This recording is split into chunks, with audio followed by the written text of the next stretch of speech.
ನಮಸ್ಕಾರ, ನೀವು ನೋಡ್ತಿದ್ದೀರಾ ಸ್ಪೀಡ್ ನ್ಯೂಸ್ ಕನ್ನಡ. ನಾನು ಪ್ರಿಯಾ ಸೋಮೇಶ್. ಇವತ್ತು ನನ್ನ ಜೊತೆಗೆ ಮುದ್ದಾಗಿ ಗೊಂಬೆ ತರ ಇರುವಂತಹ ಅತಿಥಿ ನನ್ನ ಜೊತೆಗಿದ್ದಾರೆ. ಕೋಟಿಗೊಬ್ಬನ ಒಡತಿ, ಮಲ್ಲನ ಬೆಡಗಿ, ಬುದ್ಧಿವಂತನ ಅರ್ಧಾಂಗಿ. ಅರೆ, ಗೊತ್ತಾಗ್ಬಿಡ್ತಾ? ಎಸ್, ಅವರೇ ಪ್ರಿಯಾಂಕಾ ಉಪೇಂದ್ರ ಇವತ್ತು ನಮ್ಮ ಜೊತೆಗಿದ್ದಾರೆ. ಅವ್ರ ಜೊತೆ ಈ ವರ್ಷದ ಯುಗಾದಿ ಸ್ಪೆಷಲ್ ಅವ್ರನ್ನ ನಮ್ಮ ಕಾರ್ಯಕ್ರಮಕ್ಕೆ ಬರ್ಮಾಡ್ಕೊಳ್ಳೋಣ. ಹಾಯ್, ನಮಸ್ತೆ madam, welcome to the show. ನಮಸ್ತೆ. ಮೊದಲನೇದಾಗಿ ನಿಮ್ಮ ಬ್ಯೂಟಿಗೆ ಅಮಿ ತುಮ್ಕೋ ಬಾಲೋ ಭಾಷಿ ಕಷ್ಟಪಟ್ಟು ಕಲ್ತ್ಕೊಂಡು ಬಂದಿದ್ದೀನಿ ಮೇಡಮ್. ನಿಮ್ ಆಮಿ ತೊಮಾಕೆ ಭಾಲೋಭಾಷಿ ಹಂಗಂದ್ರೆ ನೀವು ಹೇಳ್ತಾ ಇದ್ರಲ್ಲ, I love you I love you too ಅಂತನಾ? Yes ma'am. Yes, I love you too. Okay ma'am, ನನ್ನ ಮೊದಲನೇ ಪ್ರಶ್ನೆ, ಆಗಲೇ ನಾನು ಹೇಳ್ತಾ ಇದ್ದೆ ನಮ್ಮ ಕ್ಯಾಮ್ರಾಮನ್ಗೆ, ಬ್ರೈಟ್ನೆಸ್ನ ಜಾಸ್ತಿ ಮಾಡಿದ್ರೆ ಮ್ಯಾಮ್ ಕಾಣಿಸಲ್ಲ, ಕಡಿಮೆ ಮಾಡಿದ್ರೆ ನಾನು ಸ್ಕ್ರೀನಲ್ಲಿ ಇರಲ್ಲ ಅಂತ ಹೇಳ್ತಿದ್ದೆ. ನಿಮ್ಮ ಬ್ಯೂಟಿ ಸೀಕ್ರೆಟ್? ಏನು ಸೀಕ್ರೆಟ್ ಇಲ್ಲ. ಉಪೇಂದ್ರ ಸರ್ ಚೆನ್ನಾಗಿ ನೋಡ್ಕೊಳ್ತಾರೆ ಅನ್ಸುತ್ತೆ. ಅದು ನೋಡ್ಕೊಂತಾರೆ. ಆದ್ರೂ ನಿಮ್ ಬ್ಯೂಟಿ ಸೀಕ್ರೆಟ್ ತುಂಬಾ ಜನ ಹೆಣ್ಮಕ್ಳಿಗೆ ಓಕೆ, ಒಂದಿಷ್ಟು ಸರ್ಟನ್ ಏಜ್ ಆದ್ಮೇಲೆ ನನ್ನ ಬ್ಯೂಟಿ ಚೆನ್ನಾಗಿಲ್ಲ, ನಾನು ನೋಡಕ್ ಚೆನ್ನಾಗಿ, ನಿಮ್ಮ ನೋಡಿ ಆಕ್ಚುಲಿ ನಮ್ಮ ಆಫೀಸಲ್ಲಿ ಇರೋರಿಗೆಲ್ಲ ಏನಂದ್ರು ಗೊತ್ತಾ, ಮೇಡಮ್ ಹೂ ತರ ಇದಾರೆ, ನೀನು ಬಾಡೋಗಿರೋ ಹೂ ತರ ಇದೆ, ಫಸ್ಟ್ ಹೋಗಿ ಸೀರೆ ಚೇಂಜ್ ಮಾಡ್ಕೋಬಾ ಅಂತ. ನೀವು ನನ್ನನ್ನ ಫಸ್ಟ್ ನೋಡಿದಾಗ ಯಾವ ಸೀರಿಯಲ್ ನೋಡಿದ್ರಿ ಹೇಳಿ? ಕ್ರೀಮ್ ಕಲರ್ ಕರೆಕ್ಟಾ? ನೋಡಿ, ಚೇಂಜ್ ಮಾಡಿ ಕಳಿಸಿದ್ರು ನನ್ನ. ಅವಾಗನು ಚೆನ್ನಾಗಿ ಕಾಣಿಸ್ತಿದ್ರಿ, ಈಗ್ಲೇನೋ ಚೆನ್ನಾಗಿ ಕಾಣಿಸ್ತಿದ್ದೀರಾ. ನಾನು ಬ್ಯೂಟಿಫುಲ್ ಅಂತ ನಮ್ಮ ಆಫೀಸರಿಗೆ ಗೊತ್ತಿರಲಿಲ್ಲ ಬಿಡಿ ಮೇಡಮ್. ನೀವೀಗ ಹೇಳಿದಿರಲ್ಲ, ಈ ಕ್ಲಿಪ್ಪಿಂಗ್ಸ್ನ ತೋರಿಸಿ ಅವ್ರಿಗೆ ಹೇಳ್ಬಿಡ್ತೀನಿ. ಆದ್ರೂ ನಿಮ್ ಬ್ಯೂಟಿ ಸೀಕ್ರೆಟ್ ಏನು? ಫುಡ್ಡಾ, ವಾಟರಾ, ಅಥವಾ ನೀವು ಯಾವ್ದಾದ್ರು ಕಾಸ್ಮೆಟಿಕ್ಸ್ನ ಯೂಸ್ ಮಾಡ್ತೀರಾ? ಇಲ್ಲ, ನಾನು ಆ್ಯಕ್ಚುಲಿ ನನಗೆ ಐ ಲೈಕ್ ಡ್ರೆಸ್ಸಿಂಗ್ ಅಪ್, ಅದು ಹೇಳ್ಬೋದು. ನನಗೆ ರೆಡಿ ಆಗೋದು ಅಂತ ಇಷ್ಟ. ಲೈಕ್ ಯಾವುದು ಟ್ರೆಡಿಷನಲ್ ಆಗಿ ರೆಡಿ ಆಗೋದಾಗ್ಲಿ, ಮನೆಯಲ್ಲಿ ಫೆಸ್ಟಿವಲ್ಸ್ ಆಗಲಿ. ಸೊ ನಾನು ಸ್ವಲ್ಪ ಆ ರೀತಿ ಕೇರ್ ತೊಗೊತೀನಿ. ಬಟ್ ಸ್ಪೆಷಲ್ ಆಗಿ ನನ್ನಗೋಸ್ಕರ ನಾನು ಏನೋ ಮಾಡಲ್ಲ. ಯುನೋ ಲೈಕ್ ಚಿಕ್ಕ ವಯಸ್ಸಿಂದಾನೆ ಆ ಥರ ಅಭ್ಯಾಸ ಇಲ್ಲ. ಬಟ್ ಮಾಯಿಶ್ಚರೈಸರ್ ಯೂಸ್ ಮಾಡ್ತೀನಿ, ಬಿಕಾಸ್ ನನ್ನ ಸ್ಕಿನ್ ಸ್ವಲ್ಪ ಡ್ರೈ ಇದೆ. ಆ್ಯಂಡ್ ಹ್ಯಾಪಿ ಆಗಿರೋಕ್ಕೆ ಯೂಶಲಿ ಹ್ಯಾಪಿ ಆಗಿರೋಕ್ಕೆ ಟ್ರೈ ಮಾಡ್ತೀನಿ. I just try to be happy. So I think that is, ಒಳಗಿಂದ ನಮ್ಮ ಹ್ಯಾಪಿನೆಸ್ ನಮ್ಮ ಮುಖದಲ್ಲಿ ಕಾಣಿಸುತ್ತೆ ಯೂಶಲಿ. ಕರೆಕ್ಟ್ 100% ನಾನು ಇದನ್ನ ಅಗ್ರಿ ಮಾಡ್ತೇನೆ. ನಮ್ಮ ಆಫೀಸಲ್ಲಿ ಒಬ್ರು ನಿಮ್ಮನ್ನ ಒಂದಷ್ಟು ವರ್ಷಗಳಿಂದ ಮೀಟ್ ಮಾಡಿದ್ದಾರೆ. ಆ್ಯಕ್ಚುಲಿ ಅವ್ರು ನಿಮಗೆ ಸೀರೆ ಪಿನ್ ಕೂಡ ಅವ್ರು ಹಾಕಿದ್ದಾರೆ. ಅವ್ರು ಹೇಳ್ತಾ ಇದ್ರು, ಪ್ರಿಯಾಂಕಾ ಮ್ಯಾಮ್ ತುಂಬ ಸೆನ್ಸಿಟಿವ್. ಹೌದಾ ಇಲ್ವಾ ಕೇಳ್ಬಿಡಿ ಅಂತ ಹೇಳಿದ್ರು. ಹೌದಾ, ನೀವು ತುಂಬ ಸೆನ್ಸಿಟಿವಾ? ಸೆನ್ಸಿಟಿವ್. ಐ ಥಿಂಕ್ ಎಲ್ಲ ಆಕ್ಟರ್ಸ್ ಸೆನ್ಸಿಟಿವ್ ಆಗಿರ್ತಾರೆ ಯೂಶಲಿ. ಸೊ ಇಲ್ಲ, ನಾನು ಸೆನ್ಸಿಟಿವ್ ಆ್ಯಂಡ್ ಇಮೋಷನಲ್ ಆ್ಯಕ್ಚುಲಿ. ಬೇಗ ಎಮೋಷನಲ್ ಆಗ್ತೀರಾ ನೀವು? ಹೌದು, ಬೇಗ ಎಮೋಷನಲ್ ಆಗ್ತೀನಿ. ಓಕೆ, ನಿಮ್ಮ ಮನೇಲಿ ಎಲ್ರಿಗೂ ಗೊತ್ತಾಯಿತು ನೀವು ಬೇಗ ಎಮೋಷನಲ್ ಆಗ್ತೀರಾ ಅಂತ? ಇಷ್ಟು ವರ್ಷ ಆಗಿದೆ ಅಲ್ವಾ. ಹಂಗಾಗಿ ನಿಮ್ಗೆ ಯಾರು ಹರ್ಟ್ ಮಾಡಲ್ಲ, ಒಳಗಡೆಯಿಂದ ಹ್ಯಾಪಿ ಆಗಿರ್ತೀರಲ್ಲ, ನಿಮ್ಮ beauty secret. So that is there. And also ಅದು ನಾನು ಪ್ರೆಸೆಂಟಲ್ಲಿ ಇರೋಕ್ಕೆ ತುಂಬ ಲೈಕ್ ಪ್ರಯತ್ನ ಪಡ್ತೀನಿ. ಯಾವಾಗ ಪ್ರೆಸೆಂಟ್ ಆಗಿರಬೇಕು ನಾನು, ಲೈಕ್ ಈ ಕ್ಷಣದಲ್ಲಿ ಏನು ನಡೀತಾ ಇದೆ ಅದರಲ್ಲಿ ನಾನು ಇರಬೇಕು, ಅವೇರ್ನೆಸ್ಸಲ್ಲಿ ಇರಬೇಕು ಅಂತ ಪ್ರಯತ್ನ ಪಡ್ತೀನಿ. ಆ್ಯಂಡ್ ಖಂಡಿತ ಐ ಥಿಂಕ್ ಇಮೋಷನಲ್ ಬಗ್ಗೆ ನೀವು ಕೇಳಿದರೆ ಎಲ್ರಿಗೂ ಗೊತ್ತಿದೆ. ಅದು ಪ್ಲಸ್ ಮೈನಸ್ ನಂಗೆ ಗೊತ್ತಿಲ್ಲ.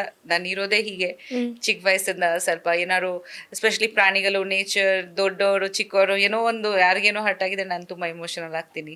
So yeah. ನನಗೆ ಇನ್ನೊಂದು ಪ್ರಶ್ನೆ, ನೀವು ಮೂಲತಃ ಬೆಂಗಾಲಿ ಅವರು. ಹೌದು. ಕನ್ನಡ ಇಷ್ಟು ಅದ್ಭುತವಾಗಿ ಹೆಂಗ್ ಮಾತಾಡ್ತೀರಾ ಮೇಡಮ್ ನೀವು? ಅದ್ಭುತವಾಗಿದೆಯಾ? ನಾನು ನಿಮಗೊಂದು ದೊಡ್ಡ ಸ್ವೀಟ್. ಇಲ್ಲ, ನನ್ನ ಪ್ರಕಾರ ತುಂಬಾ ಕಲಿಬೇಕು. ಬಟ್ ಅಗೇನ್ ಅದು ಒಂದು ಪ್ರಯತ್ನ ಇದ್ದೇ ಇರುತ್ತೆ. ಯಾವಾಗ ದಟ್ ನಾನು ಮಾತಾಡ್ಬೇಕು, ಹೆಚ್ಚಾಗಿ ಜನ ಜೊತೆ ಮಾತಾಡ್ಬೇಕು, ಇನ್ನೂ ಹೆಚ್ಚಾಗಿ ಲ್ಯಾಂಗ್ವೇಜಸ್ ಕಲಿಬೇಕು. ಎಸ್ಪೆಷಲಿ ಕನ್ನಡ ಓದೋಕೆ ಒಂದು ಪ್ರಯತ್ನ ಪಡಬೇಕು ಅಂತ ಯಾವಾಗ ಒಂದು ಇದಿರುತ್ತೆ. ಬಿಕಾಸ್ ನಾನು ಮಾಡಿದ್ರೆ ನನ್ನ ಮಕ್ಕಳು ಮಾಡ್ತಾರೆ ಅಂತ. ಸೊ ಇಲ್ಲಾಂದ್ರೆ ನಾವು ಒಂದು ಮಾದರಿ ಆಗ್ಬೇಕಲ್ವಾ ಮಕ್ಕಳಿಗೆ. ಚಿನ್ನ. Thank you so much. Touch wood. But and especially Upendra ಅವ್ರ ಮನೆಯಲ್ಲಿ ಇದ್ದಾಗ ಕನ್ನಡ ಮಾತಾಡಲಿಲ್ಲ ಅಂದರೆ ಅವ್ರು ಬಿಡ್ತಾ ಇರಲಿಲ್ಲ. ಸೊ ಅವ್ರ ಫಸ್ಟ್ ಕಂಡೀಷನ್ನೇ ಅದಿತ್ತು. ಇನಿಷಿಯಲಿ ನಾನು ಇಂಗ್ಲೀಷಲ್ಲಿ ಮಾತಾಡ್ತಾ ಇದ್ದೆ, ಹಿಂದಿ ಅಲ್ಲಿ ಟ್ರೈ ಮಾಡ್ತಿದ್ದೆ ಎಲ್ಲರ ಜೊತೆ. ಎಸ್ಪೆಷಲಿ ಅತ್ತೆಯವ್ರಿಗೆ ಕನ್ನಡ ಬಿಟ್ಟು ಏನೋ ಲ್ಯಾಂಗ್ವೇಜ್ ಬರ್ತಾ ಇರಲಿಲ್ಲ ಮದುವೆದ ನಂತರ. ಸೊ ಅವ್ರು ಸ್ಟ್ರಿಕ್ಟಾಗಿ ಹೇಳ್ಬಿಟ್ಟಿದ್ರು, ನನಗೆ ಬೇರೆ ಲ್ಯಾಂಗ್ವೇಜಸ್ ಬರಲ್ಲ, ನೀನು ಕನ್ನಡನೇ ಮಾತಾಡಬೇಕು, ಕಲಿಬೇಕು, ಇಲ್ಲಾಂದರೆ ನಾವು ಸೈನ್ ಲ್ಯಾಂಗ್ವೇಜಲ್ಲಿ ಮಾತಾಡಬೇಕು. ಸೊ ಆ ರೀತಿ ಕಲ್ತಿದ್ದೀನಿ. ಬಟ್ ಆ್ಯಕ್ಚುಲಿ ಜೋಕ್ಸ್ ಅಪಾರ್ಟ್, ನಾನು ಮೂವೀಸ್ ಮಾಡಿದಾಗನೇ ಸ್ಟಾರ್ಟ್ ಆಯಿತು ನನ್ನ ಜರ್ನಿ. ಆ್ಯಕ್ಚುಲಿ ನಾನು ಕನ್ನಡ ಮೂವೀಸ್ ಸೈನ್ ಮಾಡಿದಾಗ ನನಗೆ ಒಂದು ಇದು ಇತ್ತು, ನಾನು ಕನ್ನಡ ಕಲಿಬೇಕು. ನಾನು ಏನು ಡೈಲಾಗ್ಸ್ ಹೇಳ್ತಾ ಇದ್ದೀನಿ ಅದು ಪ್ರಾಪರಾಗಿ ನಾನು ಅರ್ಥ ಮಾಡ್ಕೊಂಡೇ ಹೇಳಬೇಕು, ಇಲ್ಲಾಂದರೆ ಹೇಗೆ ಆ್ಯಕ್ಟಿಂಗ್ ಮಾಡೋದು ಅಂತ. ಸೊ ಅಲ್ಲಿಂದ ಸ್ಟಾರ್ಟ್ ಆಗಿತ್ತು. ಮದುವೆ ಇದ್ದ ನಂತರ ಇನ್ನೂ ಜಾಸ್ತಿ ಆಯಿತು. ಆಮೇಲೆ ಇಲ್ಲಿ ಎಸ್ಪೆಷಲಿ ನಮ್ಮ ಮನೆಯಲ್ಲಿ ಎಲ್ಲರೂ ಜಾಸ್ತಿ ಕನ್ನಡನೇ ಮಾತಾಡೋದು. ಆ್ಯಂಡ್ ನಮ್ಮ ಸ್ಟಾಫ್ ಆಗಲಿ, ಆಮೇಲೆ ನಮ್ಮ ಫ್ಯಾನ್ಸ್ ಜೊತೆ, ಆಡಿಯನ್ಸ್ ಜೊತೆ ನಮ್ಮ ಫಂಕ್ಷನ್ಸಲ್ಲಿ ಮಾತಾಡಬೇಕಂದ್ರೆ, ಸೊ ಇವಾಗ ನಿಮ್ಮ ಹತ್ರ ಮಾತಾಡಬೇಕಂದ್ರೆ ನಾನು ಇವಾಗ ಯುನೋ ಅದಕ್ಕೆ ಕಲೀಲೇಬೇಕಾಗಿತ್ತು. ಓಕೆ, ಈಗ ಕಂಪ್ಲೀಟ್ಲಿ ನೀವು ಬೇರೆ ಲ್ಯಾಂಗ್ವೇಜು, ಈಗ ಸಡನ್ ಆಗಿ ಒಂದು ಲ್ಯಾಂಗ್ವೇಜ್ನ ಕಲ್ತ್ಕೋಬೇಕು, ಅಡಾಪ್ಟ್ ಮಾಡ್ಕೋಬೇಕು ಅಂದ್ರೆ ಬಹಳ ಕಷ್ಟ ಇರುತ್ತೆ. ನನಗೆ ಈ ವರ್ಡು ಅಮಿ ತುಮ್ಕೋ ಬಾಲೋ ಭಾಷೆನ ಸೀರಿಯಸ್ ಆಗಿ ನೋಡಿ ನೋಡಿ ಇದರಲ್ಲಿ ಎಷ್ಟು ಮಿಸ್ಟೇಕ್ಸ್ ಇದೆ. ಇದೊಂದು ವರ್ಡ್ನ ಕಲಿಯೋಕ್ಕೆ ಸರ್ ಹಂಗಂದ್ರೆ ಏನು ಸರ್? ಫಸ್ಟ್ ನಾನು ಕೇಳಿದ್ದು ಈ ವರ್ಡ್ನ ಮ್ಯಾಮಿಗೆ ಹೇಳಿ ನೀನು ಅಂತಂದ್ರು. ಫಸ್ಟ್ ಹಂಗಂದ್ರೆ ಏನು ಹೇಳಿ? ಓಕೆ, ಅವ್ರು ನೋಡೋಕೆ ಚೆನ್ನಾಗಿದ್ದಾರೆ, ಈ ವರ್ಡ್ ಹೇಳಿ. ನಾನು ಕಲ್ತೆ ಆ ಒಂದು ವರ್ಡ್ನ ಫೋನಲ್ಲೆಲ್ಲ ಹಾಕೊಂಡು ಕಲ್ತೆ, ಅದು ಬರ್ತಾನೆ ಇಲ್ಲ ನನಗೆ. ಈಗಲೂ ಮಿಸ್ಟೇಕ್ ನೀವು ನನ್ನ ಕಂಡು ಹಿಡಿದ್ರಿ. ನೀವು ಹೆಂಗ್ ಮೇಡಮ್ ಇಷ್ಟೊಂದು ಪರ್ಫೆಕ್ಟ್ ಆಗಿ ಇಷ್ಟು ಚಂದ ಮಾತಾಡೋದನ್ನ ಅಭ್ಯಾಸ ಟಕ್ ಅಂತ ಚೇಂಜ್ ಆಗಿ ಸ್ವಲ್ಪ ಕಷ್ಟ ಆಗ್ಲಿಲ್ವಾ? ಟಕ್ ಅಂತ ಆಗ್ಲಿಲ್ಲ ಆಕ್ಚುಲಿ. ತುಂಬಾ ಐ ಥಿಂಕ್ ವರ್ಷಗಳ ನಂತರ ಸ್ವಲ್ಪ ಕರೆಕ್ಟ್ ಆಗಿ ಬಂದಿದೆ. ಇನ್ನೂ ತಪ್ಪಾಗಿ ಮಾತಾಡ್ತೇನೆ ಒಂದ್ಸತಿ, ಬಟ್ ನನ್ಗೇನು ಅಂದ್ರೆ ನಾನು ಮಾತಾಡ್ತಾ ಇರ್ಬೇಕು, ಇನ್ನೂ ಇಂಪ್ರೂವ್ ಆಗುತ್ತೆ ಅಂತ. ಇನಿಷಿಯಲಿ ತುಂಬಾ ತಪ್ಪುಗಳು, ಲೈಕ್ ನನಗೆ ತುಂಬಾ ವರ್ಡ್ಸ್ ಸಿಮಿಲರ್ ಇದೆ, ಅಳ ಅಂತ ಡಿಫ್ರೆನ್ಸಸ್ ಬರುತ್ತೆ, ಅದು ಅಷ್ಟು ಗೊತ್ತಾಗ್ತಾ ಇರ್ಲಿಲ್ಲ. ಬಟ್ ಎಲ್ಲರೂ ಹೇಳ್ಕೊಡೋರು, ಯಾರೋ ನಿಂಗೆ ಬರಲ್ಲ ಅಂತ ಈ ತರ ಜೋಕ್ಸ್ ಮಾಡಿದ್ರೆ ಬಹುಶಃ ನನಗೆ ಒಂದು ಕಾನ್ಫಿಡೆನ್ಸ್ ಹೊರಟೋಗ್ತಿತ್ತು. ಇಲ್ಲ ಪರವಾಗಿಲ್ಲ ಬಿಡಿ, ನೆಕ್ಸ್ಟ್ ಮಾತಾಡು ಅಂತ ಹಂಗೆ ಹೇಳೋರು ಎಲ್ರು. ಚೆನ್ನಾಗಿ ಮಾತಾಡ್ತೀಯ ಅಂತ ಹೇಳೋರೆಲ್ಲ. ಸೊ ಅಲ್ಲಿಂದ ಕಾನ್ಫಿಡೆನ್ಸ್ ಬಂದಿದೆ. ಎಲ್ಲರೂ ಹೇಳ್ಕೊಡ್ತಿದ್ರು, ಲೈಕ್ ಇದು ತಪ್ಪು, ಇದು ಸರಿ ಅಂತ. ನಾನು ತುಂಬಾ ಕೇಳ್ತಿದ್ದೆ, ಇದು ಯಾಕೆ, ಇದು ಅಂದ್ರೆ ಏನ್ ಅರ್ಥ. ಇವಾಗ ಕೂಡ ಕೇಳ್ತೀನಿ ಒಂದ್ಸತಿ, ಈ ವರ್ಡ್ ನನ್ಗೆ ಅರ್ಥ ಆಗ್ಲಿಲ್ಲ, ಇದ್ರದ್ದು ಏನ್ ಅರ್ಥ, ಆ ತರ. ಸೊ ಹಾಗೆ. But it was an easy, ಖಂಡಿತ ಯಾವ್ದೋ ಲ್ಯಾಂಗ್ವೇಜ್ ಕಲಿಯೋದು ಈಸಿ ಇಲ್ಲ. ಬಟ್ ನಮ್ಮಲ್ಲಿ ಇದು ಇರ್ಬೇಕು, ದಟ್ ನಾವು ಕಲಿಬೇಕಂತ. ಸೊ ಅದು ಒಂದು ಸೂಪರ್. ನಿಮ್ಮಲ್ಲಿ ನಿಮಗೆ ಜಾಸ್ತಿ ಇತ್ತು ಅಂತ ನಮ್ಗೆ ಇಷ್ಟ ಇರ್ಬೇಕು, ಲೈಕ್ ಕಲಿಯೋಕೆ. ಕರೆಕ್ಟ್, ಇಷ್ಟ ಇದ್ರೆ ಕಲಿತೀವಿ. ಹಂಗಂದ್ರೆ ನನಗೆ ಅದು ಇಷ್ಟ ಇರ್ಲಿಲ್ಲ ಅನ್ಸುತ್ತೆ ವರ್ಡ್.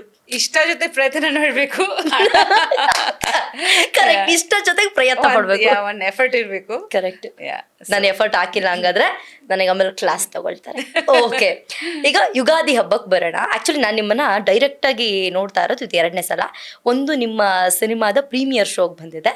ಯಾವ ಸಿನಿಮಾ ಮರ್ತೋಗಿದೆ, ತುಂಬಾ ವರ್ಷಗಳ ಹಿಂದೆ ನಾನು ಬಂದಿದ್ದು. ಬಟ್ ಆಮೇಲೆ ಸ್ವಲ್ಪ ನಾನು ಈ ಮೀಡಿಯಾ ಎಲ್ಲ ಬಿಟ್ಟು ಹೊರಗಡೆ ಇದ್ದೆ. ಅದು ಬಿಟ್ರೆ ನಾನು ನಿಮ್ಮನ್ನ ಈಗಲೇ ನೋಡ್ತಾ ಇರೋದು.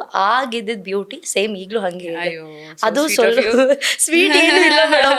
ನಾವೆಲ್ಲ ನೋಡಿದ್ರೆ ವರ್ಷ ಹೋಗ್ತಿದ್ರೆ 10 ವರ್ಷ ಮುಂದಕ್ಕೆ ಹೋದಂಗೆ ಆಗ್ತಿದೆ ನಮ್ಮ ಫೇಸು, ಬಾಡಿ ಎಲ್ಲ. ನೀವೆಲ್ಲ ಬ್ಯೂಟಿಫುಲ್ ಆಗಿದ್ದೀರಾ. ನಂದು ಫೇಸ್ ಬಾಡಿ ಚೇಂಜ್ ಆಗಿದೆ. ಅಲ್ಲ, ನಿಮಗೆ ಪಾಪ ಅದು ಗೊತ್ತಾಗ್ತದೆ. ಬಟ್ ನಮಗೆಲ್ಲ ನೋಡೋರಿಗೆ ಏನಂದ್ರೆ ಓಕೆ ವಾವ್, ಎಷ್ಟು ಬ್ಯೂಟಿಫುಲ್ ಅಲ್ಲ, ಎಷ್ಟು ಚಂದ ಇದಾರಲ್ವಾ.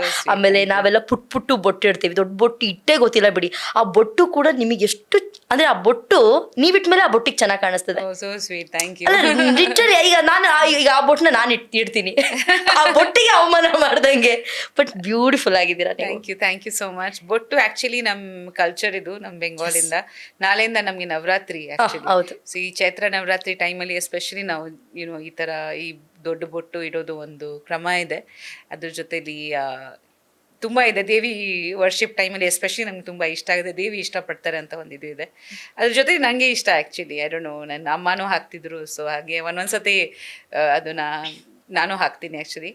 ಅಂಡ್ ಇನ್ನೊಂದು ವಿಷಯ ನೀವು ಹೇಳಿದಿರಲ್ವಾ, ನಮ್ ಹೆಣ್ಮಕ್ಳಿಗೆ ನಿಮ್ಗೆ ಗೊತ್ತಿದೆ ಅಲ್ವಾ, ತುಂಬಾ ಹಾರ್ಮೋನಲ್ ನಮ್ ಬಾಡೀಸ್ ಚೇಂಜ್ ಆಗ್ತಾನೆ ಇರುತ್ತೆ. ಬಟ್ ನಾನು ಯಾವಾಗ ಹೆಲ್ದಿಯಾಗಿ ಇರೋಕ್ಕೆ ಪ್ರಯತ್ನ ಪಡ್ತೀನಿ. ಆಕ್ಚುಲಿ ನನಗೆ ಅದು ಮುಖ್ಯ. ತಪ್ಪಸನ್ನ ನಾವೆಲ್ಲರೂ ಆಗ್ತೀವಿ. ಸೊ ಹೆಲ್ದಿ ಆಗಿರೋದು, ಯುನೋ ಎಲ್ಲರಿಗೆ ಬಾಡಿ ವೇಟ್ ಡಿಫ್ರೆಂಟ್ ಇರುತ್ತೆ. ಆಮೇಲೆ ಫೇಸು ಚೇಂಜ್ ಆಗ್ತಾನೆ ಇರುತ್ತೆ. ನಾವು ಯಾವಾಗ ತುಂಬಾ ಚೆನ್ನಾಗಿ ಕಾಣಿಸ್ಕೋಬೇಕಂತ ಏನಿಲ್ಲ, ನಾವು ಯಾವಾಗ ಹೆಲ್ತಿ ಆಗಕ್ಕೆ ಪ್ರಯತ್ನ ಪಡ್ಬೇಕು. 100% ನನ್ ರೈಟ್. ಓಕೆ, ಅದೇ ನೀವು ಆಮೇಲೆ ಬೈಕೊಂಬೇಡಿ, ಮೇಡಮ್ ನೋಡಿದ್ರೆ ಅಷ್ಟು ದೊಡ್ಡ ಬೊಟ್ಟು ಇಟ್ಕೊಂಡ್ ಬಂದಿದ್ದಾರೆ, ನಿಮಗೇನ್ ಬಂದಿರೋದು ದೊಡ್ಡ ರೋಗ ಅಂತ. ಆಲ್ರೆಡಿ ನಾನು ಬೊಟ್ಟು ಇಟ್ಟಿದ್ದೀನಿ, ಕಾಣಿಸಲ್ಲ ಅಷ್ಟೇ, ಪುಟಾಣಿ ಬೊಟ್ಟು. ಓಕೆ, ಯುಗಾದಿಗೆ ಹೋಗ್ಬಿಡೋಣ. ನಾನು ನಿಮ್ ವಿಡಿಯೋ ಹೆಂಗೆ ನೋಡ್ತಾ ಇದ್ದಾಗ ಉಪೇಂದ್ರ ಸರ್ ಅವರು ಚಿತ್ರಾನ್ನ ಮಾಡಿ ಬಡಿಸಿದ್ರು ನಿಮಗೆ. ಎಸ್, ಆಫ್ ಕೋರ್ಸ್ 100% ನಾನು ಆ ವಿಡಿಯೋ ನೋಡ್ಕೊಂಡು ಬಂದಿದ್ದೀನಿ. ಅಲ್ಲ, ಚಿತ್ರಾನ್ನ ಮಾಡಿದಾರಲ್ವಾ? ಚಿತ್ರಾನ್ನ ಮಾಡಿದ್ರು, ಬಟ್ ಯಾವ್ದು ಅಪರೂಪಕ್ಕೆ ಮೇ ಬಿ ಒಂದ್ಸತಿ. ಓಕೆ, ಉಪೇಂದ್ರ ಸರ್ ಅವರು ಕುಕಿಂಗ್ ಬರಲ್ವಾ? ನಾನು ಮತ್ತೆ ಎಲ್ಲ ಕಡೆ ಹೇಳಕ್ಕೆ ಇಷ್ಟಪಡಲ್ಲ. ಬಟ್ ಅವ್ರು ಯೂಶಲಿ ಮಾಡಲ್ಲ. ಅಗೇನ್ ಲೈಕ್ ಲ್ಯಾಂಗ್ವೇಜ್, ಅವ್ರಿಗೆ ಎಫರ್ಟ್ ಹಾಕಲ್ಲ. ಅದು ಕಲಿಬಹುದು, ಬಟ್ ಆಕ್ಚುಲಿ ಮೋಸ್ಟ್ಲಿ ಅವ್ರಿಗೆ ಟೈಮ್ ಸಿಕ್ಕಲ್ಲ. ಅವ್ರು ತುಂಬಾ ಬ್ಯುಸಿ ಆಗಿರ್ತಾರೆ. ಅಂಡ್ ಐ ಥಿಂಕ್ ನನ್ಗೆ ಗೊತ್ತಿರೋ ಹಾಗೆ ಒಂದ್ಸತಿ ಕೋವಿಡ್ ಟೈಮ್ ಅಲ್ಲಿ ಮಾಡಿದ್ರು ಅನ್ಸುತ್ತೆ. ಅಂಡ್ ಒಂದ್ಸತಿ ಯಾವ್ದು ಯುಗಾದಿ ಹಬ್ಬನೇ. ಓಕೆ ಸರಿ, ಮಾಡಿರ್ಬೋದು. ಚೆನ್ನಾಗಿ ಮಾಡಿದ್ರೆ ತುಂಬಾ ಚೆನ್ನಾಗಿ ಮಾಡ್ತಾರೆ ಉಪೇಂದ್ರ ಸರ್. ಮಾಡಲ್ಲ, ಅದೇ ನಂದು ಇದು ಬೇಜಾರು. ಹೌದು. ಓಕೆ, ಅಂದ್ರೆ ನಿಮಗೆ ಇಷ್ಟನಾ ಉಪೇಂದ್ರ ಸರ್ ಕುಕ್ ಮಾಡಿದ್ರೆ ನಿಮಗೆ? ಖಂಡಿತ, ಬಿಕಾಸ್ ನಿಮ್ಗೆ ಗೊತ್ತಿಲ್ಲ, ಅದು ಅಡಿಗೆಯಲ್ಲಿ ಯಾರು ಅಡಿಗೆ ಮಾಡ್ತಾರೆ ಅವ್ರದ್ದು ಎನರ್ಜಿ ಇರುತ್ತೆ, ಅವ್ರದ್ದು ಪ್ರೀತಿ ಇರುತ್ತೆ. Correct. ಸೊ ನಮ್ಮ ಅಮ್ಮನ ಅಡಿಗೆ ಆಗ್ಲಿ, ಬೇರೆ ಸಪೋಸ್ ನಮ್ಮ ಅತ್ತಿಗೆ ಅಥವಾ ಯಾರೊಬ್ರು ಇಷ್ಟಪಟ್ಟು ಮಾಡಿದ್ರೆ ಆ ಫುಡ್ ಇಂದ ಒಂದ್ ಬೇರೆ ಟೇಸ್ಟ್ ಇರುತ್ತೆ. ಅಂಡ್ ನಾವು ಖುಷಿ ಆಗುತ್ತೆ, ಕಂಫರ್ಟ್ ಅನ್ಸುತ್ತೆ. ಅವ್ರ ಕೈ ರುಚಿ ತುಂಬಾ ಚೆನ್ನಾಗಿದೆ, ಬಟ್ ಅವ್ರು ಜಾಸ್ತಿ ಅದನ್ನ ನಮ್ಗೆ ಕೊಡಲ್ಲ ಆಕ್ಚುಲಿ. ಎಲ್ಲಿ ಕೊಟ್ಬಿಟ್ರೆ ಡೈಲಿ ಇನ್ನು ನನ್ನನ್ನ ಕಿಚನ್ ಅಲ್ಲೇ ಲಾಕ್ ಮಾಡ್ತಾರೋ ಅಂತ ಅವ್ರು ಬರಲ್ಲ. ಅವ್ರು ತುಂಬಾ ಇಂಟ್ರೆಸ್ಟಿಂಗ್, ಅಂದ್ರೆ ಅವ್ರ ಮೂವೀಸ್ ತರಾನೇ ಅವ್ರು ಬೇರೆ ಬೇರೆ ಇಂಗ್ರೀಡಿಯೆಂಟ್ಸ್ ಹಾಕಿ ಟ್ರೈ ಮಾಡ್ತಾರೆ. ಸೊ ಲೈಕ್ ಇದಕ್ಕೆ ಇದು ಹಾಕ್ಬಿಡೋಣ ಅಂತ, ಅದು ಆಕ್ಚುಲಿ ಆ ಇಂಗ್ರೀಡಿಯೆಂಟ್ ಇರಲ್ಲ ಡಿಶ್ಗೆ, ಬಟ್ ಅವ್ರ ಮೈಂಡ್ ಹಂಗೆ ವರ್ಕ್ ಆಗುತ್ತೆ. ಇದು ಟ್ರೈ ಮಾಡೋಣ, ಅದು ಟ್ರೈ ಮಾಡೋಣ. ಊಟ ಮಾಡುವಾಗನು ಹಂಗೆ ಎಲ್ಲ ಮಿಕ್ಸ್ ಮಾಡಿನೇ ತಿನ್ನೋದು. ವಿಚಿತ್ರ ಕಾಂಬಿನೇಷನ್ಸ್. ಈ ಚಿತ್ರನ ಪುಳಿಯೋಗರೆ ಮೊಸರನ್ನ ಮಿಕ್ಸ್ ಮಾಡ್ತಾರಲ್ಲ ಹಂಗೆ. ಎಸ್. ಯುವದೋಪು ಯುವದೋಪು ಅಂದ್ರೆ ಎಲ್ಲ ಮಿಕ್ಸ್ ಮಾಡ್ಕೊಂಡು ತಿನ್ನೋರು ಯುವದೋಪು. ಫ್ರೈಡ್ ರೈಸ್ಗೆ ಮೊಸರು ಹಾಕ್ತಾರೆ ಆ ತರ. ಓಕೆ, ಫ್ರೈಡ್ ರೈಸಿಗೆ ಮೊಸರು. ಓಕೆ,